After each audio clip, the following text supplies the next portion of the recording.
కర్మ ఎవరిని వదిలిపెట్టదు అంటారు. ప్రతి ఒక్కరి చిట్టా రాసుకుని మరి ఎవరిది వారికే ఇచ్చేస్తుందట. జోగి రమేష్, జోగి రాజీవ్ విషయంలో కూడా కర్మ వెంటాడిందని అనుకోవాలా? అగ్రిగోల్డ్ కేసులో కుమారుడు, చంద్రబాబు ఇంటిపై దాడి కేసులో తండ్రి నోరు పారేసుకుంటూ ప్రవర్తించిన తీరే ఇప్పుడు ఈ కేసుల ఫలితమా?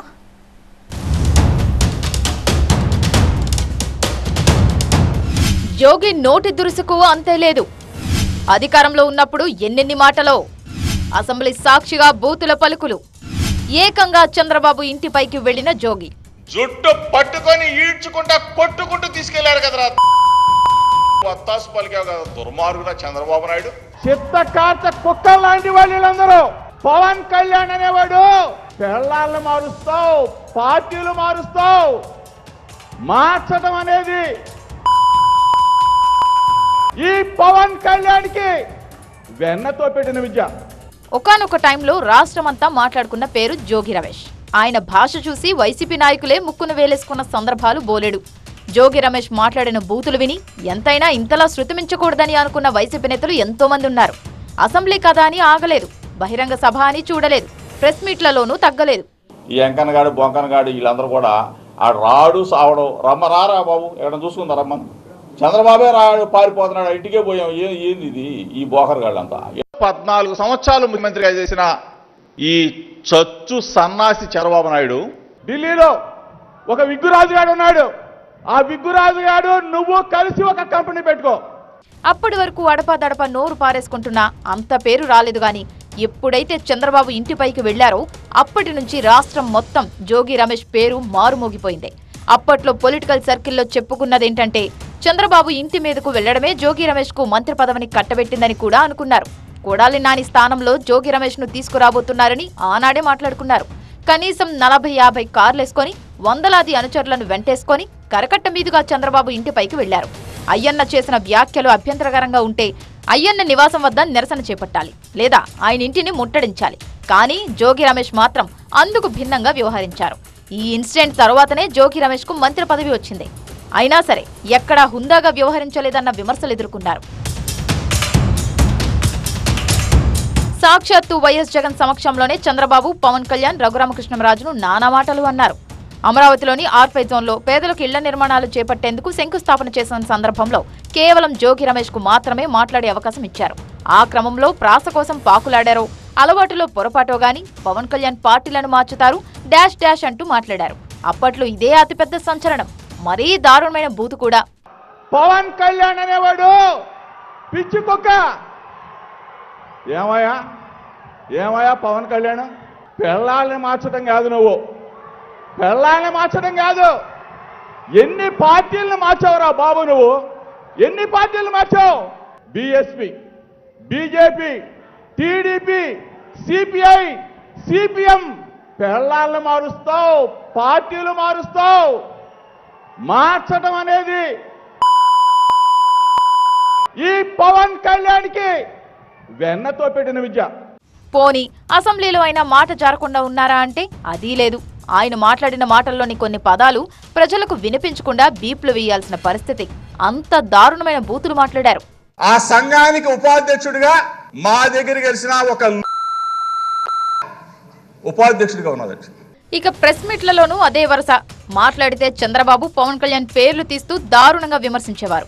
కనీస గౌరవం లేకుండా ఏకవచన సంబోధనే. అధికారంలో ఉన్నాం, బాధ్యతాయుతమైన పదవిలో ఉన్నాం అన్న సోయి లేకుండా మాట్లాడేవారు. చిత్త కార్తప్పుడు రోడ్ల మీదకి వచ్చి మురుగుతూ ఉంటాయి. చిత్త కార్త కుక్కలు లాంటి వాళ్ళందరూ ముసలి నక్క నారా చంద్రబాబు నాయుడు మురుగుతూ ఉన్నాడు. నక్కలు శవాలను కూడా పిక్కుతుంటాయన్న అటువంటి నారా చంద్రబాబు నాయుడు పేదలనే మా వాళ్ళనందరినీ కూడా పీక్కుతున్నాడు. చంద్రబాబు ఇంటి మీదకు కేవలం వినతి పత్రం ఇవ్వడానికి వెళ్లానని ఇవాళ అంటున్నారు కదా. కానీ మంత్రిగా ఉన్నప్పుడు ఏమనేవారో తెలుసా? ఒకసారి ప్రెస్ మీట్ లో నారా లోకేష్ ను విమర్శిస్తూ నేను ఇంటికే వచ్చా, మీ నాన్ననే ఉరికించాం, నువ్వెంత అని కామెంట్ చేశారు.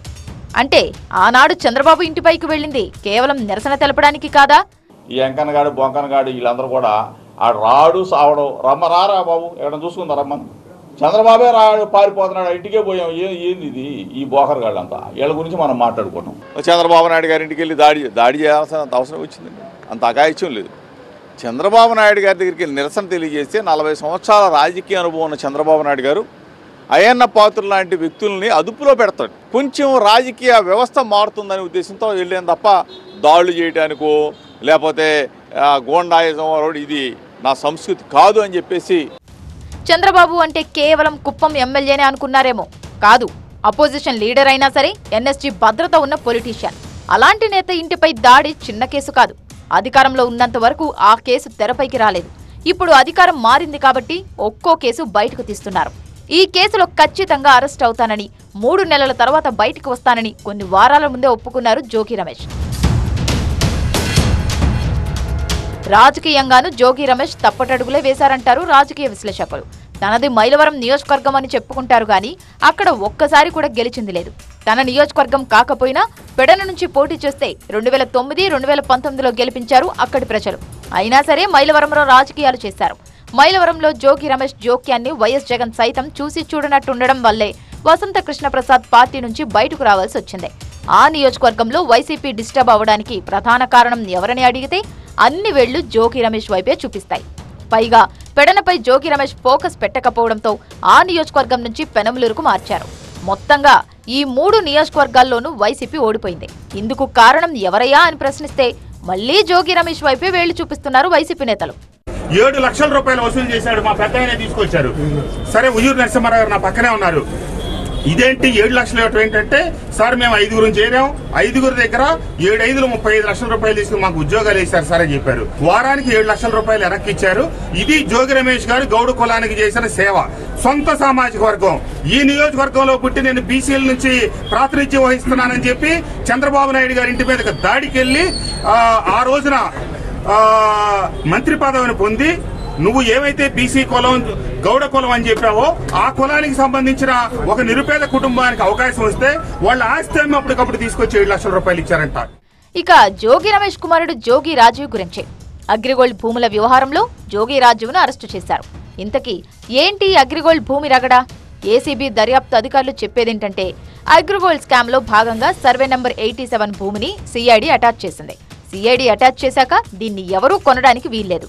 ఈ సర్వే నంబర్ 87 పక్కనే ఎలాంటి వివాదాలు లేని సర్వే నంబర్ 88లో భూమిని కొన్నారు జోగి రాజీవ్ అండ్ ఆయన బాబాయ్ జోగి వెంకటేశ్వరరావు. కొద్ది రోజుల తర్వాత సర్వే నెంబర్ తప్పుపడిందంటూ 88వ నెంబర్ను 87వ నెంబర్గా మార్చుకున్నారు.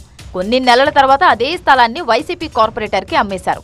ఇలా అగ్రిగోల్డ్ భూములను కబ్జా చేశారనేది ఏసీబీ అభియోగం. ఆర్ఎస్ సర్వే నంబర్లో 88లో వీళ్ళు టోటల్గా 2160 గజాలు కొనుక్కొని దాన్ని అగ్రిగోల్డ్ భూములకి సంబంధించిన సర్వే నెంబర్ అయిన 87లోకి మార్చుకున్నారు. రెక్టిఫికేషన్ చేసుకొని దాన్ని మళ్ళీ అమ్మేశారు అనమాట. సో దాని మీద అందులో 87లో ఉన్న భూములు అగ్రిగోల్డ్కి సంబంధించినవి. దాని మీద కంప్లైంట్లో మనం రెగ్యులర్ ఎంక్వైరీ చేయడం జరిగింది. రెగ్యులర్ ఎంక్వైరీలో ప్రూవ్ అయిన తర్వాత దాని మీద ఏసీబీలో సెంట్రల్ ఇన్వెస్టిగేషన్ యూనిట్లో కేసు రిజిస్టర్ చేశాము. సిఐడి అటాచ్ చేసిన భూములు ఎవరైనా కొంటారా అనేది జోగి రమేష్ వర్షన్ అయితే, జోగి రాజీవ్ మాత్రం అందరూ ఎలా కొన్నారో తాము అలాగే కొన్నాం అంటూ మాట్లాడారు. అంటే తెలిసి అగ్రిగోల్డ్ భూములు కొన్నారా? అగ్రిగోల్డ్ ఆస్తులు ఆల్రెడీ అటాచ్మెంట్ లో ఉన్నాయి. ఆల్రెడీ అటాచ్మెంట్ లో ఉన్న భూముల్ని ఎవరన్నా కొంటారా? అటాచ్మెంట్ లో ఉన్న భూములు అది కూడా 2300 గజాల భూమి. అందరూ కొనుక్కున్నట్టే కొనుక్కున్నాం. అంటే అమ్మినోళ్ళు అన్ని చూపించే మాకు అమ్మారు, మేము అలాగే అమ్మాం. జోగి రమేష్ గారు ఒప్పుకున్నట్లు చంద్రబాబు నాయుడు గారి ఇంటి మీద చేసిన దాడికి సంబంధించి చట్టం తన పని తాను చేసుకుంటూ పోతుంది. ఎవరైతే ఆ కేసుని పరిశీలిస్తున్నారో లేదా ఇన్వెస్టిగేట్ చేస్తున్నారో అధికారులు చర్యలు తీసుకుంటారు. కానీ నిన్న జరిగిన సంఘటన ఏదైతే ఉందో వారి కుమారుడు అరెస్టు, అది కేవలం అగ్రిగోల్డ్ భూములకి సంబంధించిన విషయంలోనే అరెస్ట్ అయ్యారని చెప్పేసి మనం చేస్తాం. నేను తన కుమారుడు రాజీవ్ అమాయకుడని జోగి రమేష్ చెబుతున్నారు. కానీ పెనమలూరు ఎన్నికల ప్రచారంలో రాజీవ్ చేసిన రచ్చ అంతా ఇంత కాదని చెబుతుంటారు టీడీపీ నేతలు. మీసాలు మెలేసి దమ్ముంటే చూసుకుందాం రండి అని సవాలు చేయడాన్ని ఇప్పటికీ మర్చిపోలేదంటున్నారు. జరిగినవన్నీ గమనిస్తున్న కూటమి పెద్దలు కర్మ రిటర్న్స్ అంటే ఇదే కాబోలు అని మాట్లాడుకుంటున్నారు. అటు ప్రభుత్వం కూడా ఎలాంటి తొందరపాటు చర్యలకు పోవడం లేదు. పూర్తి ఆధారాలు దొరికిన తర్వాతనే, న్యాయపరంగా తప్పించుకోలేని విధంగా దిగ్బంధనం చేసిన తర్వాతనే అరెస్టుల జోలికి వెళ్తున్నట్టు కనిపిస్తోంది. మొత్తానికి అధికారంలో ఉన్నప్పుడు జరిగిన కొన్ని పరిణామాల కారణంగా జోగి ఫ్యామిలీ మొత్తం ఇరుకాటంలో పడినట్టయింది.